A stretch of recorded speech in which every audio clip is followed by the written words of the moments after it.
Hello guys, मैं reasoning के कुछ मोस्ट इम्पोर्टेंट क्वेश्चन लाया हूँ जो आपसे साझा करना चाहता हूँ, जिसमें टॉपिक है मिरर इमेज तथा वाटर इमेज को कैसे निकालें। क्वेश्चन। स्वागत है आप सभी का हमारे YouTube चैनल पर। आज के इस वीडियो में हम लोग यहाँ पर दर्पण प्रतिबिंब और जो जल प्रतिबिंब है उस पर आधारित प्रश्न देखने वाले हैं। और ये घड़ी का ही एक पार्ट है जिसमें इस टाइप के प्रश्न पूछे जाते हैं, जहाँ पर आपको वास्तविक समय दे दिया तो उसका दर्पण प्रतिबिंब पूछ लेगा। यानी घड़ी को जब हम दर्पण के सामने रखेंगे तो कैसा दर्पण में कैसा चित्र दिखने वाला है, उस पर समय क्या होगा उसको हमको बताना होता है। ठीक है, तो इस तरह के सवालों को करने के लिए यहाँ पर हम आपको सिर्फ और सिर्फ 2 ट्रिक बताएंगे और 2 ट्रिक से सारे के सारे इस पर आधारित प्रश्न आपके बन जाएंगे। ठीक है, सिर्फ 2 ट्रिक बताएंगे, तो बड़े गौर से देखते रहिएगा इस पूरे सेशन को, इस पूरे वीडियो को। वीडियो लंबा नहीं होने वाला है, ध्यान दीजिएगा। बहुत ही आसानी से हम सारी चीज़ें आपको समझा देने वाले हैं, ठीक ना। तो यहाँ पर थोड़ा सा बस कॉन्सेप्ट जान लीजिए। यहाँ पर क्या दिया गया है, हमारा दर्पण प्रतिबिंब, ठीक ना। पहले प्रश्न में अगर देखा जाए तो दर्पण प्रतिबिंब दिया है। तो याद रखिएगा, पहला जो हमारा ट्रिक है ट्रिक नंबर 1 है ना। ट्रिक नंबर 1, अगर दर्पण प्रतिबिंब है, दर्पण प्रतिबिंब को इंग्लिश में कहा जाता है मिरर इमेज। क्या कहते हैं? Mirror image. ठीक है, तो मिरर इमेज में अगर हमको वास्तविक समय दिया गया है, घड़ी में कितना समय हो रहा है वो दिया गया है, और हमसे पूछ रहा है कि उसका दर्पण प्रतिबिंब में समय कितना होगा, तो उसको निकालने के लिए क्या करना है आपको?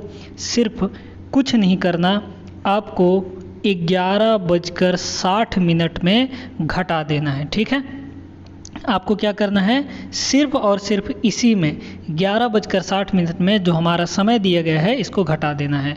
11:60 का अर्थ क्या क्या होता है? इसको हम 12 भी बजा सकते हैं, है ना, 12 भी कह सकते हैं। और इसी को हम यहाँ पर ये भी तो कह सकते हैं कि ये 23:60 भी यही चीज़ है ना।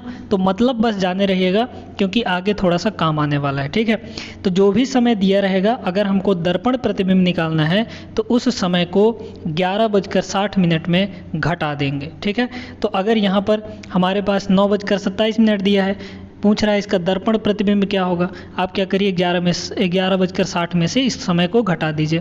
तो कितना हो जाएगा? 11:60 में हम घटा देंगे 9:27 को। घटाइए इसको, तो 10 में से 7 गया 3, और यहाँ पर ये हो जाएगा 5 में से 2 गया 3, और 11 में से 9 गया 2, यानी 2:33 हमारा दर्पण पे दिखेगा। यानी ऑप्शन बी यहाँ पर करेक्ट आंसर हो जाएगा। ठीक है, चलते हैं अपने अगले सवाल पर। अगला प्रश्न देखिए, यहाँ पर इसमें बोला है कि दर्पण प्रतिबिंब में समय जो है वो 11:09 दिखा रहा है, तो घड़ी में क्या समय दिखाई देगा। ठीक है, अब चाहे वास्तविक समय देकर आपको प्रतिबिंब का समय पूछ दे, दर्पण प्रतिबिंब का, या फिर दर्पण प्रतिबिंब का समय देकर घड़ी का यानी वास्तविक समय पूछ दे, आपको वही काम करना है, ट्रिक वही लगाना है। ठीक है, तो प्रतिबिंब में समय 11:09 है, घड़ी में समय निकालना है, तो हमको क्या करना है? 11:60 में जो समय दिया गया है उसको घटा दीजिए, यानी 11:09। ठीक है, इसको घटाएंगे तो ये कितना आ जाएगा? 10 में से 9 गया 1, और यहाँ पे हो जाएगा 5, तो ये हो गया 5, और 11 में से 11 गया 0।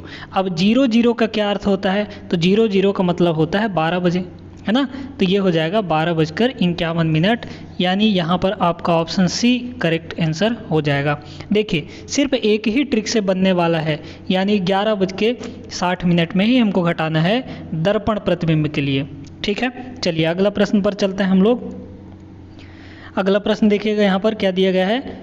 दर्पण प्रतिबिंब समय कितना हो रहा है? 10:40 हो रहा है, तो वास्तविक समय बताना है क्या होगा। वही काम करना है आपको, दर्पण प्रतिबिंब है ना, तो 11:60 में जो दिया गया समय है उसको घटा दीजिए, यानी 10:40। ठीक है, 60 में से 40 गया तो हो जाएगा 20, और यहाँ पर 11 में से 10 जाएगा तो 1 हो जाएगा, यानी 1:20 हमारा वास्तविक समय हो जाएगा। ऑप्शन डी यहाँ पर आपका करेक्ट आंसर हो जाएगा। अब थोड़ा सा घुमाने वाला प्रश्न देखते हैं हम लोग, है ना। तो तो देखिए यहाँ पर मान लीजिए कि आपके पास जो घड़ी में समय दिया गया है वो दिया गया है 12 बजकर मान लीजिए 45 मिनट, ठीक है। 12 बजकर 45 मिनट दिया गया है और पूछ रहा है कि इसका दर्पण प्रतिबिंब क्या होगा, यानी मिरर इमेज क्या होगा। तो हमने क्या बताया था कि मिरर इमेज के लिए आपको 11:60 में दिया गया समय को घटाना है। तो इसको घटाइए, यहाँ पर ये हो जाएगा 12:45, है ना, घटाना है इसको। अब देखिए 60 में से 45 तो चला जाएगा, 60 में से 45 तो हमारा चला जाएगा, लेकिन 11 में से 12 हम नहीं घटा सकते हैं, ठीक है। अगर आप देखेंगे तो जो 11:60 है वो हमारा क्या है, 12 बजे का ही तो समय है। घड़ी में 12 बजेगा तभी तो 11:60 उसको कह सकते हैं, ठीक है। एक्चुअली 11:60 होता नहीं है, ये 60 मिनट जैसे ही पहुंचेगा वो 1 घंटा हो जाएगा, यानी सिर्फ 12 ही बजेगा, ठीक ना। उसी 12 बजे को हम घड़ी में और क्या लिख सकते हैं, तो आप कहेंगे कि 24:00 लिख सकते हैं, या फिर उसी को आप लिख सकते हैं 23:60, यानी 11:60 को हम और क्या लिख सकते हैं, 23:60 लिख सकते हैं। अब 23:60 में इसको घटा दीजिए, आपका आंसर आ जाएगा। तो 60 में से 45 गया तो ये आ जाएगा कितना, 15 आ जाएगा, और यहाँ से 23 में से 12 गया तो 11 आ जाएगा। तो कितना हो गया यहाँ पर ये हो गया हमारा कितना, 11:15, ठीक है। तो ऐसे आपको करना है, जहाँ पे नहीं घटेगा वहाँ पे आपको क्या करना है, उसी के बराबर उसी के इक्विवेलेंट दूसरा समय हमको चूज करना है 24 घंटे में, ठीक है, 24 घंटे में। उम्मीद है कि समझ में आ गया होगा इस तरह का अगर प्रश्न देगा तो, ठीक है। चलते हैं अपने अगले सवाल पर। देखिए यहाँ पर अगला सवाल क्या दिया है, यदि किसी घड़ी में दर्पण प्रतिबिंबित समय कितना दिया है, 1:55 हो रहा हो तो वास्तविक समय क्या होगा। तो दर्पण प्रतिबिंब है इसलिए वास्तविक समय निकालने के लिए 11:60 में घटा देना है। सिर्फ एक ट्रिक 11:60 में घटा दीजिए तो कितना हो जाएगा, 60 में से 55 गया 0.5 हो जाएगा, और यहाँ पर 11 में से 1 गया 10 हो जाएगा, यानी 10:05 आपका आंसर सी यहाँ पर करेक्ट आंसर हो जाएगा, ठीक है। चलते हैं अपने अगले सवाल पर। इस प्रश्न को देखिए क्या बोल रहा है, यदि घड़ी में समय 12:20 हो रहा हो तो दर्पण प्रतिबिंब क्या होगा। अब घटाना है इसको, तो 11:60 में घटा देंगे 12:20 को, ठीक है। अब देखिए यहाँ पर ये तो घट जाएगा, लेकिन 11 में से 12 नहीं घटेगा, तो आपको 11:60 का इक्विवेलेंट समय लेना है। तो 11:60 का इक्विवेलेंट समय क्या होता है, 23:60। अब घटा दीजिए तो 60 में से 20 गया ये हो जाएगा 40, और 23 में से 12 गया ये हो जाएगा 11, यानी यहाँ पर 12:20 का दर्पण प्रतिबिंब क्या होगा, 11:40 हो जाएगा। उम्मीद है कि ये भी आपको समझ में आ गया होगा। चलते हैं अपने अगले सवाल पर। हमने यहाँ पर दर्पण प्रतिबिंब का ट्रिक तो सीख लिया, दर्पण प्रतिबिंब कैसे निकाला जाएगा, और अगर प्रतिबिंब दिया है तो उसका वास्तविक समय कैसे निकाला जाएगा, सिर्फ एक ट्रिक से हम लोग सीख गए। अब आते हैं दूसरे ट्रिक पर, किसके लिए, जल प्रतिबिंब के लिए, ठीक है।